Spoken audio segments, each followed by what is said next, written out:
Hi guys, welcome back to my channel. Today I have my iced coffee right here, sitting out in my sunroom at my desk.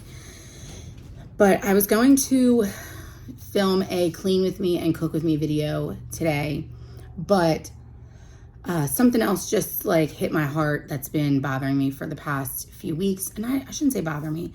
It's just something that's been on my mind here lately from quite a few posts that I've been reading on my Facebook page that people have been sharing.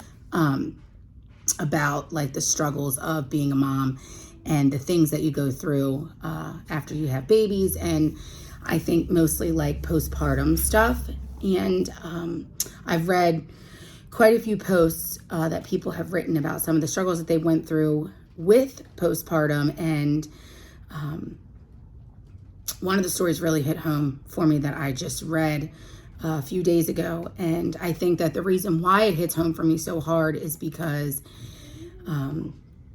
sorry, you're going to probably hear and see my son coming through here, is because I went through postpartum pretty badly and pretty severely with my last baby, who is now 2, my son, who is now 2. And I don't think that postpartum is something that is, no thank you. Hey, no thank you. No thank you. I don't think that postpartum is something that is talked about as much as it needs to be and doesn't have as much awareness as it needs to have. And I just wanted to come on here because I'm new to all of this like YouTube, social media type stuff. And I literally just had sterilization done. So I had my tubes removed on Wednesday by my OBGYN, who has delivered all 3 of my kids. And I had that done. Sorry guys, I got to take you with me because I need to get up and get my son out of something.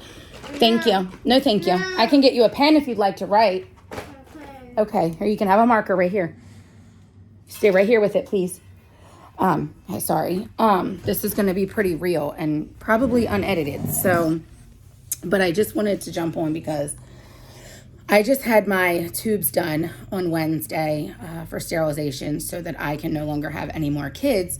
And that's a decision that, me and my partner came up with, fiance, I should say, came up with together. It was a decision that we made together. Not that I don't want any more kids. I adore the ones that I have. It's just the best choice for us. You do what's best for your family and your kids. I'm not in any way saying that anybody should do what I do or what you should do with your body. We as a couple just made the decision to do that. So anyway, off that topic. I did have that done, and I wanted to talk about postpartum and some of the effects that it has and things that to like just be on the lookout for. I don't think that it is talked about enough. I don't think that at the doctor's offices or hospitals that they encourage it enough for you to be educated on it, and not just you, but the person that you are, conceiving with or having, that's your support system even, whether it be your, fiance, boyfriend, husband, whoever your support system is. It may be your parents, your grandparents, whoever's, helping you raise your children or is there for you while you're going through it, afterwards, during, whatever. So I just want to go back and just kind of like talk about my experience with it and how far I have come and what I went through and all that stuff, because I feel like if somebody is going through something and if I could encourage anybody to reach out or to, get help if you're having any issues, then that's what I'm taking from this video. Is I just want this to be more put out there. So I will try to make this quick, but I have 3 children, a 13-year-old, a 10-year-old, and a now 2.5-year-old little boy. Backtrack 13 years ago, when I had my 13-year-old, we were going through the struggles that we were going through. That's a whole nother ordeal. But I didn't know what postpartum was 13 years ago. I had no idea that was even a thing. Like, what could you be going through? And, this is in no way to make anybody feel, in any type of way. I'm just being real about the thoughts and the things that have went on in my life with me.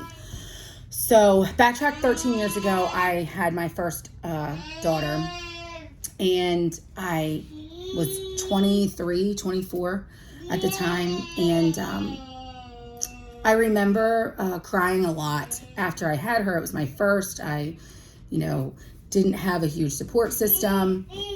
Now me and my fiance, he is the father of all three of my kids. And we were together then, we're together now. And I just was fine. I was home by myself most of the day. He worked, and I was just taking care of my daughter, and I cried all the time. I had the worst, most horrible thoughts. There were days when I would just stand in the shower and cry. There were days when I just, thought about, and this is going to be real. I just thought about running her and I off of a bridge, and, what would life be, if I didn't have a child, or if I wasn't here, or, there was a lot of things that I went through with my first child, and I never talked to anybody. I never told anybody. I, just kind of dealt with it on my own, just kind of sucked it up. And I'm very much I was very much, before this last child of mine and the postpartum that I went through, I was very much who has anxiety, depression, who goes through that kind of stuff. Man up, what could you be so depressed about in your life? Depression, is that even a real thing? Is anxiety even a real thing? Those were my thoughts. That was my thought process. My thought process was, man up. This is everybody's life. You think your life's hard. You should see other people's lives. I was anti-mental health, I guess you could say. I learned to just deal with that kind of stuff on my own. I eventually, it just subsided. I never, thought anything of it. I went through it for a little while, and I got over it, and I never talked about it. I never discussed it. It went past. My daughter's 13 years old now. She's, a healthy 8th grader. So, went through, raised her. My 10-year-old, I had her, they're 3-ish years apart. So when my oldest was around 3, I guess, we planned for our second baby, who is my 10-year-old now. We planned for my second baby. When I found out I was pregnant with my second baby, I was talking to an aunt of mine, and I had kind of mentioned the things that I had went through with my first daughter. Hold on one second. The thoughts that I had and the things that I had went through with my first daughter. I was talking to one of my family members, my aunt, to be exact, about it. And she was like, I think that what you went through back then was postpartum. And I was like, really? Is that even a real thing? I didn't even know that postpartum was a real thing. It wasn't ever talked about then. And I was like, I don't know if that's what it was, could have been. So I had done some research on it back then, not as extensive as I have in the past, but back then I did some research about it. And she was like, you should probably let, Tim, who was my children's father, know what your thoughts were back then, just because, just in case anything comes up. And I was like, okay. And I thought it was all right. So I explained to him, I was already pregnant then, but I explained to him what my thoughts were after I had my first daughter and what I went through with her. And I was explaining to him about it. And I was like, I'm not sure. Somebody said it could be postpartum. I'm not 100% sure. It wasn't really talked about then. I didn't really mention it to anybody. He has no idea anything about it. And I was like, I think maybe you should just be on the lookout, just to be on the safe side. If I start acting that way or feeling that way, to be seen by somebody, I guess. I don't know. Fast forward, she's 10. I went through nothing of that. When I had her, I went through nothing of that. I had good pregnancies with both of my kids. Had no issues, no concerns, no complications, nothing. My 10-year-old, I went through nothing with her. We did good. We've raised our kids all this time. So 2 years ago, and I got pregnant with my third child, which was also planned, who is my now 2.5-year-old son, who you can probably hear in the background. I had a really good pregnancy. I, didn't gain a bunch of weight. I was excited. We were all excited. The girls were excited. We were having a little boy. It was going to be our last one because, we're getting older. And everything was great. I went through pregnancy. I had a really good delivery. I've had a C-section with all 3 of my kids. Same doctor. I had no concerns, issues, nothing. I had the baby. Tim was home with me for the first 2 weeks. Now, mind you, I had Jameson, who was my 2.5-year-old. I had him in 2020. So it was right around the start of all the commotion, all the fuss and stuff that was going on. I'm sure everybody knows the big C. And, everybody was kind of like trapped in, and you weren't allowed to go anywhere or do anything, and pretty much had to shut your whole life down. So he was an essential employee, so he had to work, and he worked full time. I was home with, at that time, probably all my kids, because that's when we had to be we were already homeschooling at the time anyway, but all the kids were not able to go to school. So we were home. I was home with all my kids, and Tim worked, and he was gone for most part of the day. I would be at home by myself with my other 2 kids, and I just... Jameson was, no thank you. No thank you. He was a very colicky baby. No thank you. He cried all the time from the day that he was born. He cried nonstop, all day long, all night long. For hours and hours and hours on end. No thank you. For hours and hours and hours on end, he would just cry and sob. And I was like, I don't know what's wrong with this child. I had taken him to numerous doctors. I had taken him to the pediatrician so many times. I'm like, he won't stop crying. I don't know why he's crying. I don't know what to do for him. Please, something's got to be wrong with him. I didn't have any of these problems with any of my other kids. I would tell Tim, I would be like, I don't know why he cries all the time. I can't take the crying. I would find myself, just wanting him to just shut up, I just want him to just be quiet. And, I just didn't know why he would cry all the time. Everybody was like, oh, he's just colic. I took him to the doctor. They said he's colic. He, might have a milk allergy. They tested him for a few allergies. He was lip-tied, tongue-tied. He had to have those taken care of and cut and stuff. And they just said, oh, he's just a colicky baby. They gave me things to try. He had acid reflux, so he was on a couple of, medicines for that. We went through a lot with breastfeeding. He didn't latch. I couldn't, continue to do it. We went through numerous things of formulas and different things until we could finally get him on something. In the meantime, he just was always uncomfortable, always crying all the time. And the Pearson crying I would just put him in his crib and just let him cry, and I could just hear it just in my head over and over and over and over again. And I would just cry and cry and cry, and, I couldn't understand why. I was just sobbing and sobbing. And this went on for months. I took him to the pediatrician's office so many times over. I kept telling them there's got to be something wrong with him. There's got to be something wrong with him. This isn't normal. He's not normal. He's not doing the things that my other kids are doing. He's, wasn't reaching the milestones according to what the milestones are supposed to be met. He's wasn't rolling over at a certain age, or wasn't doing this at 3 months, or wasn't doing that at a certain time. And I was like, he's delayed, he's behind, something's wrong with him. The doctors were checking him. They were perfectly fine. I was like, he's developmentally delayed. He's not doing what he needs to be doing. We need to check him for this. We need to check him for that. Jameson, no, please. No. We went through quite a bit of appointments with doctors. My doctors were very like, they understood what I was going through. They were, no, please. They were constantly like, he's fine. He's not showing any kind of signs to us. Like, no, thank you. And, they referred me to specialists. Like, they were very helpful with me as far as like easing my mind was concerned. And, no, thank you. No, thank you. Go in the living room, watch Monsters, Inc., please.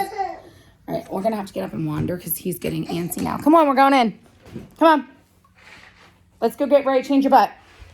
Sorry, this might be a little longer than I want. Let's go change your butt. I had him taken to numerous specialists and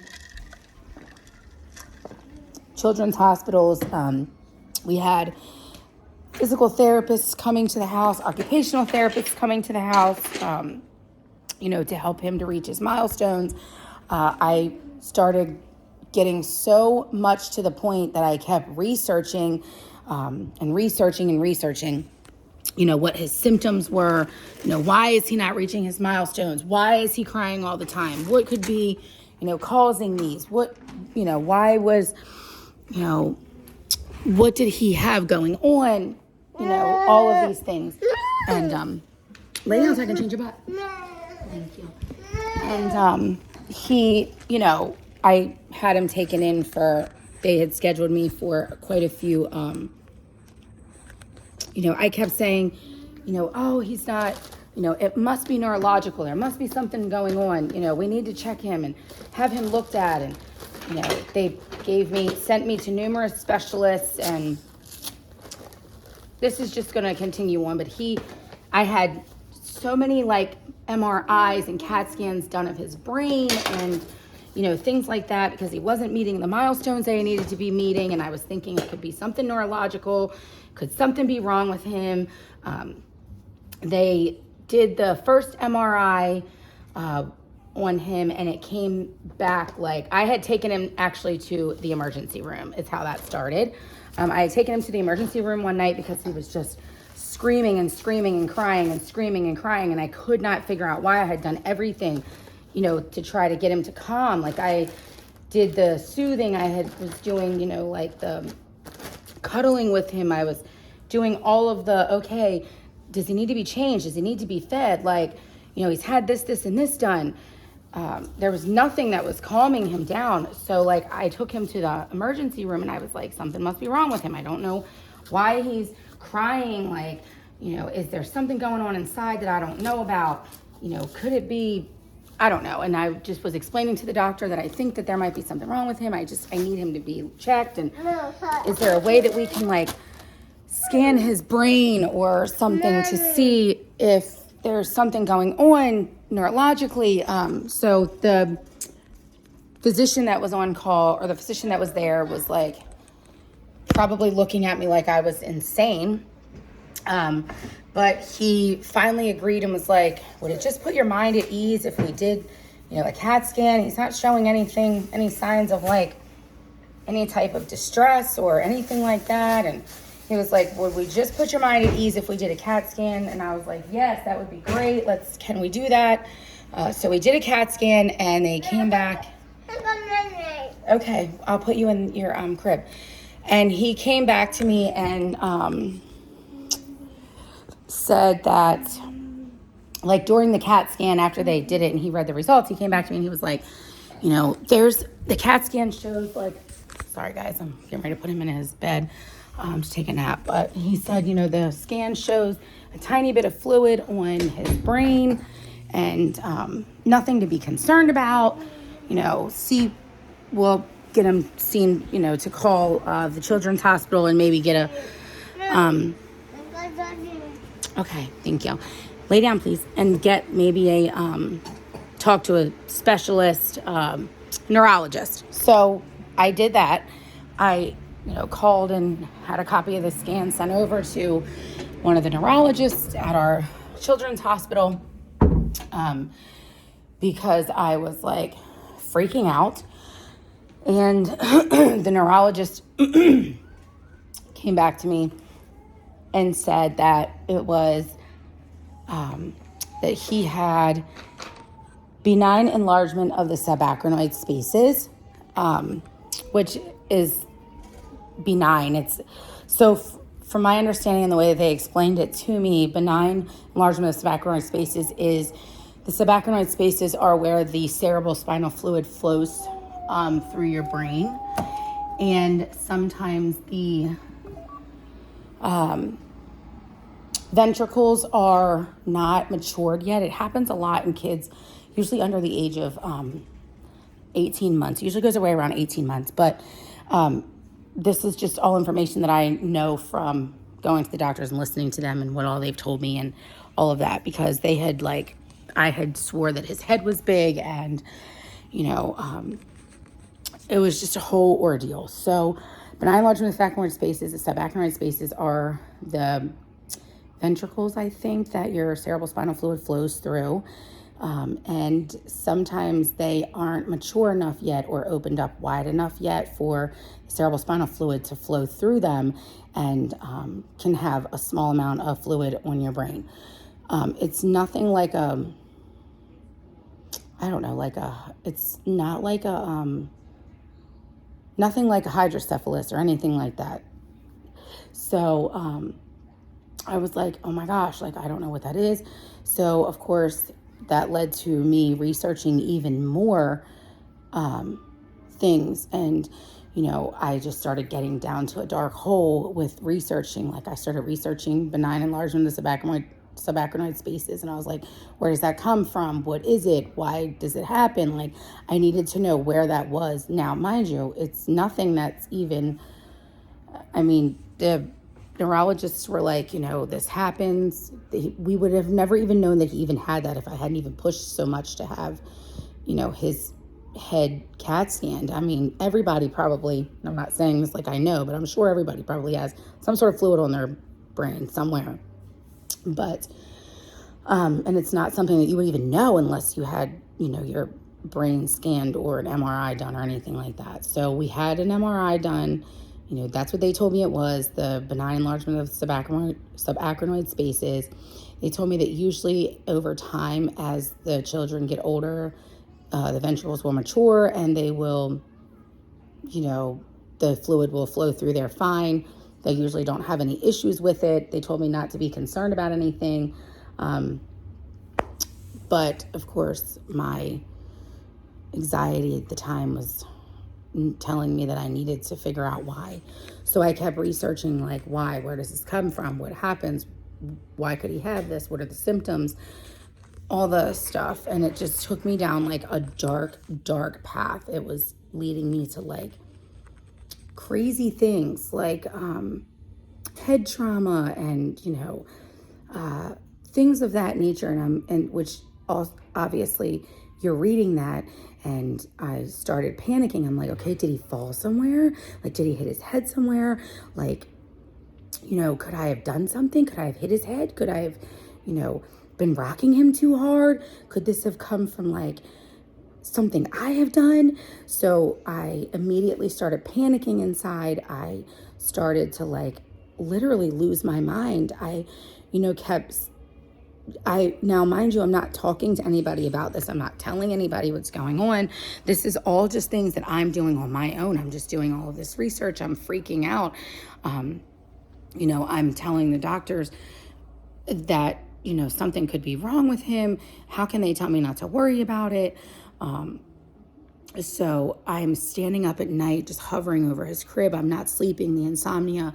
I'm paranoid that I could have done something to him. Could I have hurt him? Could, something be wrong? I finally got to the point to where I sat down and my fiance was like, okay, this is crazy. You keep getting him scanned he's had 4 MRIs done in the 2 years that he's been alive, living. And he's had an endoscopy done on him to see what's going on his insides.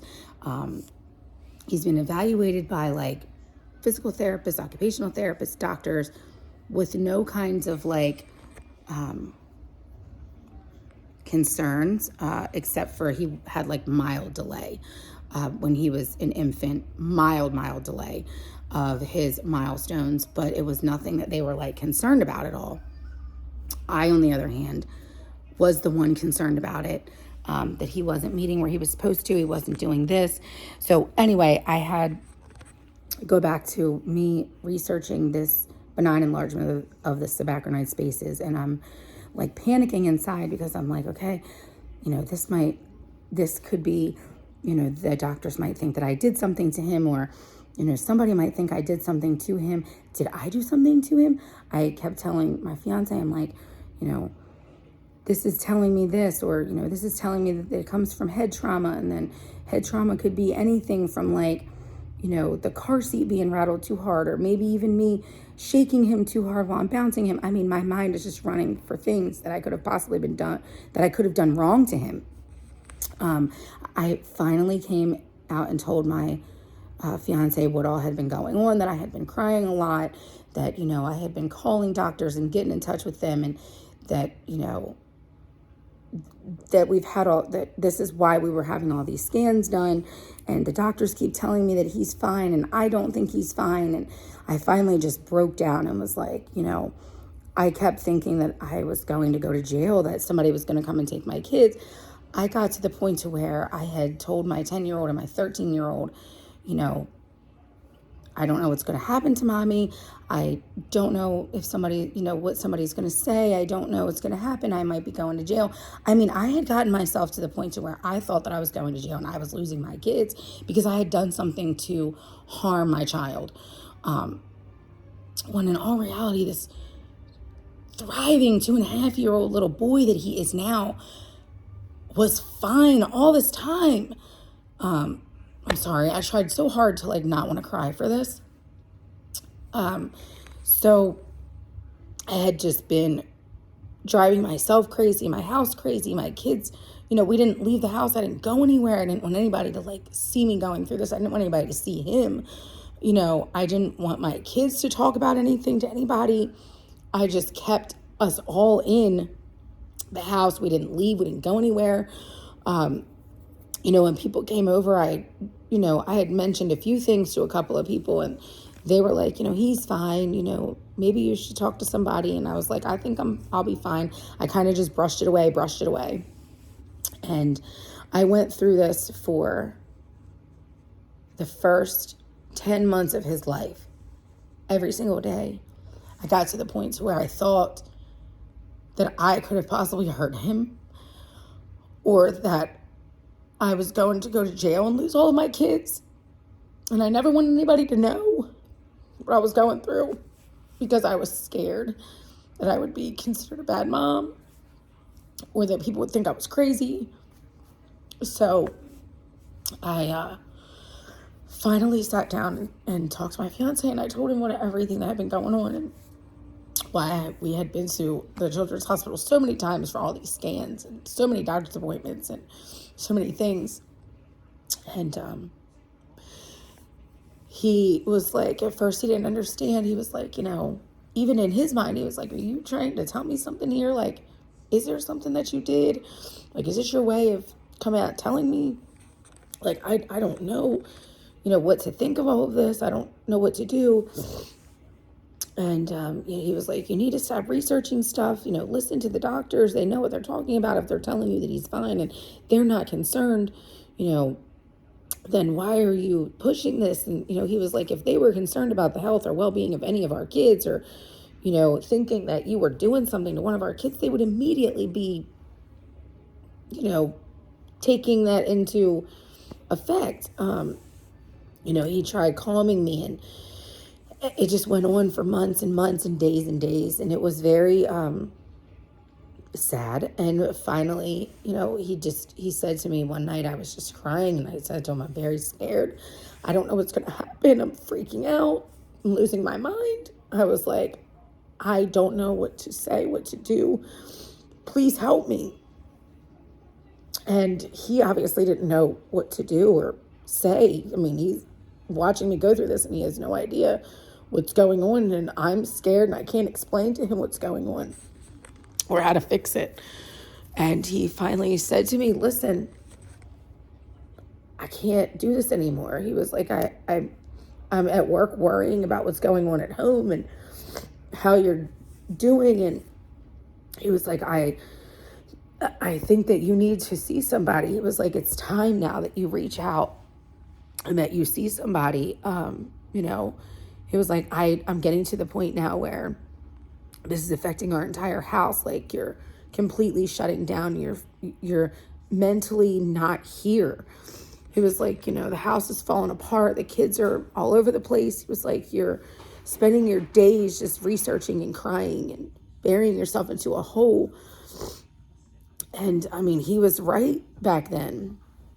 And I just kept telling him, I'll be fine. I'm going to get better. I'm going to get better. And I didn't get better. So, you know, when he finally came to me and told me that, I was like, okay, like I'm going to reach out to somebody. And I did.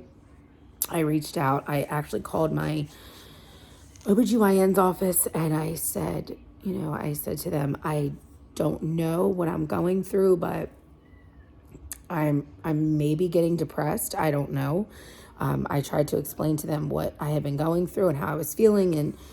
And the nurse called me back and she said, you know, the doctor wants you to, if you feel like you're depressed and, you know, that you need help, to go to check yourself into a facility. And they gave me a prescription for an antidepressant, which I've never been on any kinds of medicines before. So I was not wanting to like take any medicines, but so I started taking that for a few days and they were like, maybe reach out to a therapist or something like that. And I was like, I don't know. I think I'll try the medicine and see. I don't really want to reach out to anybody because again, I really didn't want anybody to know in depth what was going on and how I felt. So I started taking the medicine for, you know, a few days into a week. And I realized that I was just not there per se. Like I was, you know, falling asleep. I would be, you know, sitting on the couch and I would just be dozing off and my kids would just be sitting around just saying, Mom, Mom. And, you know, like my fiance would come home from work and he would say, you know, I come home and you're, you know, dozing off on the couch. Like, what the heck is going on here? And I was like, I don't know. Like, I feel like maybe the medicine is just not for me. So I stopped taking the medicine. In the meantime, I had been looking up therapists that I could possibly go and chat with and talk to. And I finally came across one. We're like 9-10 months into all of this by now. Almost, I mean, at this point, my son's almost a year old. And I finally reached out to a therapist who is specialized with like postpartum and things like that. So I made an appointment with her, went and saw her. I brought the baby with me for my first appointment. And so when I got into the office, I literally just broke down and cried. I was explaining to her everything that was going on. I told her that there was something wrong with this baby. Like, you know, I don't know. Meanwhile, he's perfectly fine. He's so healthy and thriving and beautiful, just like my other two are. And she sat me down and she was like, listen, what you're going through is postpartum depression and anxiety. And I was like, I don't think that's what it is. Like, you know, I went through postpartum before. I kind of got over it. This is different, you know. And she was like, it's 100% postpartum depression and anxiety. She started me off on, like, she asked me, I didn't want to be on any medication. I was like, you know, my OBGYN had given me some medicine and that I didn't want to take it and I didn't want to have any medicine. Was there a way I could go through this without being on anything or, you know, so we met up a few times. She gave me some things to do, some tips and stuff. Number one was no researching anything. She noted down everything that I was going through, everything that I had said. She didn't judge me in there. She literally like sat down and then, you know, after a couple of visits, you know, I did some telehealth visits. So like she was seeing what was going on around my house and how I was doing and how I was acting. And she finally like sat down and discussed some medicines with me, how they would affect me, what I could do. Fast forward, 12 months? He was probably a year, 13, 14 months. I finally started on a medicine and it worked for a little while. It was kind of like trial and error, with every medicine is, you have to see how it affects you as a different person. And we went through medicine. I did it for a couple of months on one prescription, and then I just didn't like that one. I didn't like the way it made me feel. And, I was like, I want to try something different. I don't really want to be on medicine at all.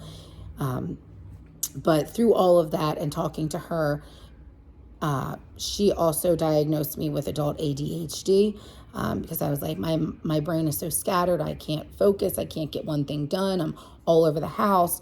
And I mean, she had seen it firsthand on my video calls. Like, there were times when she was like, you're so bouncing around the house. You're driving me crazy. So we talked about stopping the one medicine that I was on and starting a different one that focused more on like ADHD. Now, we did all of this over time. This wasn't like, a quick process. But I have been on the ADHD medicine. My son is now a little over 2 years old, 2.5. He'll be 3 in October. So he's over 2 years old, a little over 2, not even 2.5 yet. So I've been on that one for quite some time, and it has definitely given me a totally different mindset. It has like brought me down to be able to like focus on things that I need to focus on. And it has gotten me to where looking back now, and thinking back now on how I was before, like when I see videos of my son, or like I'm going through my phone and like a memory pops up, or, I'm watching videos, or I'm talking to my kids, and, we're talking about the things that have went on in the past. And I sit back now, and when he's sitting on the floor playing or talking to me, and I can't help but just look at him and cry and think to myself, how could you have thought that you could do something to this little boy, or there was something wrong with him, when in all reality, he's perfectly fine, and he's thriving, and he's this smart kid. And I put my family through a lot of things, and I put my kids through a lot of things, especially him.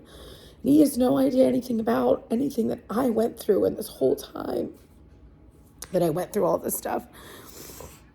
It was my own mind doing this to me. It was my own thoughts. It was my own mind. It was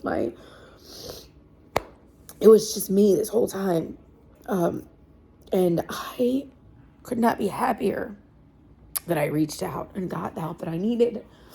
And I'm very thankful for the people that supported me, who didn't think I was crazy, and who were like, you're fine, like reach out to somebody, get that help, like who didn't sit back and think that I was crazy. And I really appreciate my therapist more than anything for helping me and talking me through it and teaching me about the medicines and how they will help me, and just working with me on all of that. And I'm not here to say that this is an easy thing, or that I'm cured and everybody should do this, or I'm just here to say I have come a long way from where I was even 6 months ago to now. And I beg you to please reach out to somebody. Like, if you are feeling some type of way, or if you are a new mom, if you are a veteran mom. I mean, I'd already had 2 kids. I would have never thought for one second that this would have happened to me, or I would have went through it, or my family would have went through it. I just didn't think it would happen for me. And I'm glad that I got the help. I'm glad that people pushed me. And I am glad that I'm where I'm at. I definitely take it day by day now. My son is now 2.5 years old. He is a healthy, thriving child. He does have, he was diagnosed with epilepsy back in May, just because he had a couple of seizures during his sleep, and his EEG read that he was having seizures while he was sleeping. He is currently on medication and hasn't had any seizures since May, thankfully. But he is healthy. He is very smart. And, I encourage you, like, postpartum is very, very real. mental health is very, very real. And I was not a believer in any of that until now, until this happened to me firsthand. And I can't stress enough, please don't think you are a bad mom. Please don't think you are crazy. Like, please reach out. Don't be afraid. Don't do it alone. It's very difficult to do it alone. I can't stress it enough that there needs to be more awareness for postpartum. There needs to be, somebody to call. There needs to be more education on it for not just the women, for the family members, for the support systems, for the dads, boyfriends, whoever you're doing this with, to know what the symptoms are, to know the things to look out for, to have that help. There needs to be an education. There needs to be more education on this kind of stuff. We as moms, momming is not easy. It is not easy at all whatsoever. But because you have these feelings and these thoughts, it doesn't mean you don't love your kids. It doesn't mean that you're a bad mom. You just need help. You just need help. There's no reason why you can't reach out for help. Don't wait. Don't wait. Please don't wait until it gets to the point that you can't handle it anymore. And, something does, God forbid, happen. Just don't get to that point. Like, please reach out for help. I know this was a long video and I didn't want it to be this long, but this is just real. This is real. And I need people to know, like, please reach out. Please. Like, don't think you're a bad mom. You are strong. You got this. You have even more strength by reaching out. Please reach out. And this needs to be educated. This needs to be discussed in hospitals, doctors' offices. Educate people on it. I mean, it's definitely a real thing. It's real. I'm sorry that this took so long. I'm sorry that I was, emotional. And I hope that this can just encourage one woman, one mom to just ask for help. Like, you're not a bad mom. You're not a bad mom. I'm not a bad mom. I love my kids. They're thriving. They're beautiful. They're smart. I am a fantastic mom.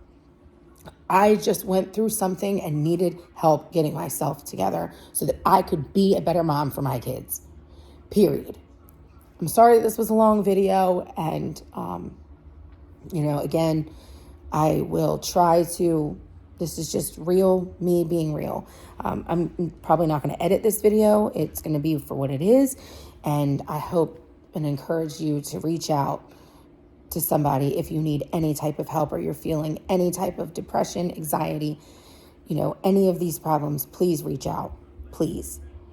That's it for this video, guys. I know it's long and it's raw and real. And I hope to see you guys in my next video where I can hopefully be cleaning and cooking. But again, this has been on my heart for a while. And I guess I'll catch you guys in my next video. See you then.